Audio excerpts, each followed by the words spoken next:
Well, spring is right around the corner, and I know there are some people that are itching to start their spring garden. I'm thinking of like Jim Duthie right here from KTVB. But sometimes your garden can be an unsafe place for your pets. So we have Dr. Jenny Norman here to tell us all about how we can make our planter boxes a safe space for our furry friends. Rocco is here as well. Yes, Rocco, the star of the show. He is on salary here at KTVB. But first things first, not all of us want our pooches sniffing around what we have just planted. So what are some ways we can make our yard and garden pet safe? Yeah, so the best way is make it a designated area. Block it off. You can get, whatever cute fencing you want to do, have that set area, but doing some type of physical barrier is going to be the best way to just keep your pets out of it, keep your garden healthy, keep them safe. And probably with that physical barrier, everyone knows their pets and know a physical barrier that's like, okay, this is a barrier they cannot get through, right? Exactly. That's probably a key. Yep, that is key. You can train your dogs too, trying to train them to go in one part of the yard, but if you're growing yummy stuff, they're going to want to sneak over there. So a physical barrier. Also, too, a lot of pets gravitate towards our gardens because there's bushes, there's trees, there's shades. When they're outside, it's a cool, inviting place.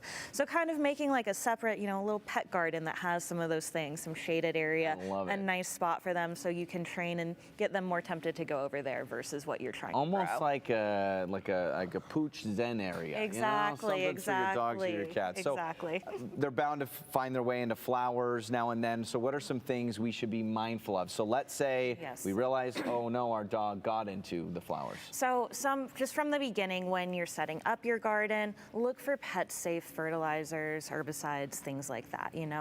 Companies are pretty good about that now, but still always double check everything. Make sure what you're using is labeled as pet-safe, and limiting any type of extra pesticides that you don't need to use in your garden, because that can get on things.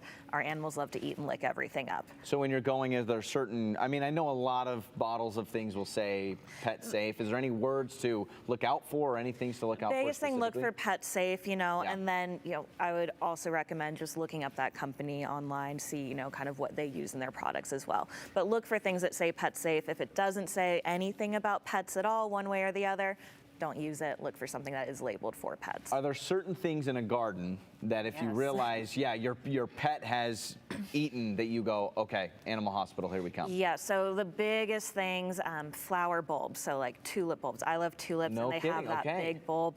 Animals, dogs especially, they love to eat things they're not supposed to.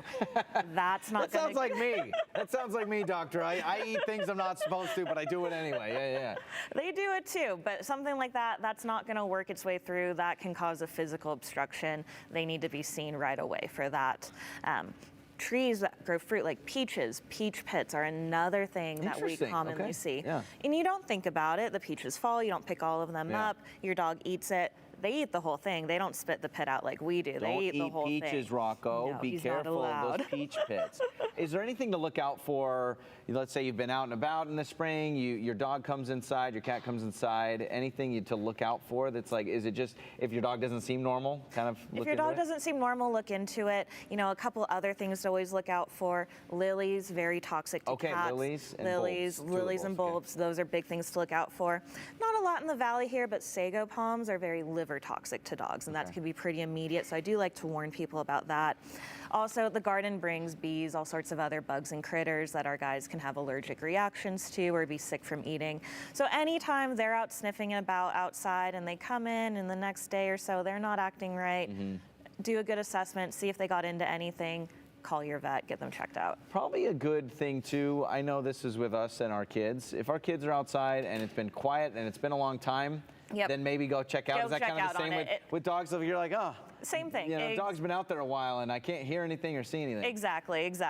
Supervised time outside, I always recommend that. Trying to have, again, their separate space.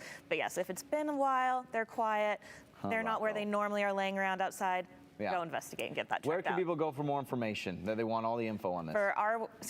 For our clinic, idaho-today.com, you can go there, get all of our information. And if you're ever worried, if they got into something outside, Pet Poison Hotline, ASPCA, Pet Poison Control, great resources. Rocco, no lilies, buddy. Well, thank you so much for the time. We'll have more Idaho Today coming up.